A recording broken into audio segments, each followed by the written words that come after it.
So how can you avoid common filming mishaps? We've all been there, got to your location, you're in the middle of a shoot and something goes wrong. Now this could be any number of things and it's always frustrating and sometimes it's unavoidable. But hopefully this video will help you to avoid as much as possible those little things that can go wrong. Now, after years of experience in the industry, I have come across my fair share of incidents, and I believe it's always best to be as prepared as you can.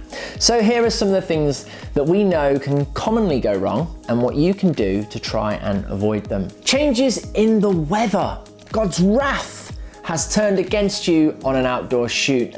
It's inevitable, and the worst thing about it is there's really nothing you can do, except for, of course, be prepared.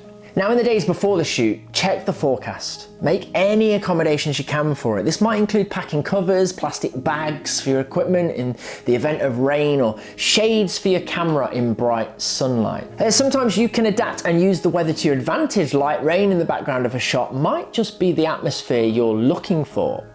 Dim and miserable? You got it. However, if conditions are too extreme or just not for the right mood of the video, sometimes your only option is to be flexible and adjust your day plan or even reschedule the shoot. So if you're making the most of natural light when filming outdoors, it can be very changeable. Days of patchy cloud can be a videographer's worst nightmare. Now the key here is to be constantly adjusting. Make the most of any lighting equipment you have. Make sure that you're on top of changing the exposure levels on your camera. This may get tiring if the conditions are changing quickly all the time, but trust us, you'll be glad you made the extra effort when it comes to editing. Noise pollution. Now, unless you've booked somewhere private for your shoot, there could very well be some unwanted sounds or noise pollution. And even when you've booked somewhere private, it still happens. You may need to make a judgment call based on how obtrusive it is. If it's a faint kind of humming like a gardener in the background, then you can usually work with it to build up the atmosphere and character of the scene, or there are certain effects that will pick that out. However, if it is too disruptive, then it may be necessary for you to approach people and just politely ask if they could be considerate enough while you are filming to pause what they're doing briefly for 20 minutes or so, and that has happened many times on shoots. For example, we were once filming an outdoor scene when someone fired up a leaf blower that was completely overpowering, and once we'd asked in a considerate manner, they were happy to pause for 10 or 15 minutes whilst we got the shot. It was a very stressful 10 or 15 minutes, but we got it. Equipment related issues.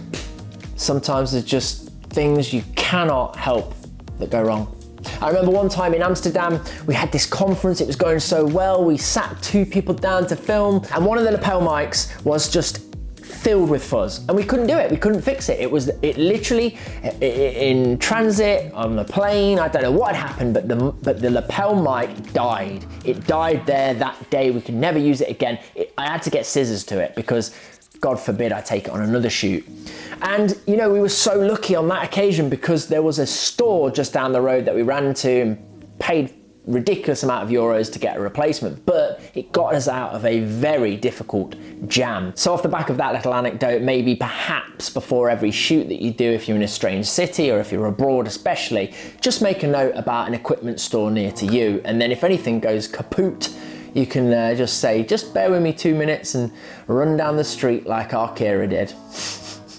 Now, there's a number of things that can happen with regards to equipment, and we've all made mistakes like forgetting to bring spare batteries or memory cards, or even worse, forgetting to charge them. Now, the best thing that you can do is simply be prepared. That seems to be the advice that we give so often, but it's so important. Try to remember your spares, fully charge everything before you go, and bring backups. Do not rely on a single piece of equipment. Obviously, with your camera, that might be the case that you have to, unless you can fork out $5 on something that sits in the bag waiting for it to go wrong. But with little things, just be prepared. And also, here's a real good tip.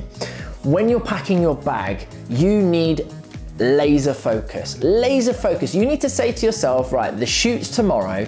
I'm going to give myself the next hour to get everything I need prepared, and I know where everything is in each bag. There's been times on a shoot where I've freaked out because I thought I didn't bring something, and then I found it in a little side pocket the next day. You know, that's because I was packing on autopilot. No, laser focus, switch off your phone, don't let anyone come round, tell your kids to go in the other room, You focus on your, if you've got kids, you focus on your kit bag and you are a machine. Now, when you're including others in your shoot, there may be times in which the people are late or there are delays to your schedule. Now, there's not much that you can do to prevent this, so try to be flexible and adapt to the circumstance. Sometimes you'll need to switch up your day schedule to accommodate for it. It might require getting creative and thinking on your feet, but always have kind of rough idea as a backup. Just reassure yourself, give everybody involved a call, send them an email to confirm, a text message, just make sure everyone knows this is where we've got to be and this is where everything's happening. See you tomorrow. Now, hopefully, injuries and emergencies is something that you'll never encounter, but it doesn't hurt, that's ironic, to be ready in case something does happen, because if you're working on larger production shoots, there may be teams in place for this kind of thing. But if you're working in a smaller team or working alone, try to have procedures in place and make sure everyone is aware of them before you begin. It goes without saying that you'll need a first aid kit within your kit somewhere. And ideally, someone on your team needs to have completed first aid training, but also illnesses, viruses, that can hit at the last minute and that can cause people to drop out, so always have backup options. Now, I hope you've learned something useful from hearing about my experiences of what can go wrong on set. Now, general advice is to try and be prepared beforehand and be flexible and adaptable if anything does happen on the day. So let us know, what would you add to the list? Is there anything that you've had to overcome whilst on a set that we haven't mentioned? Give us a shout in the comments section below.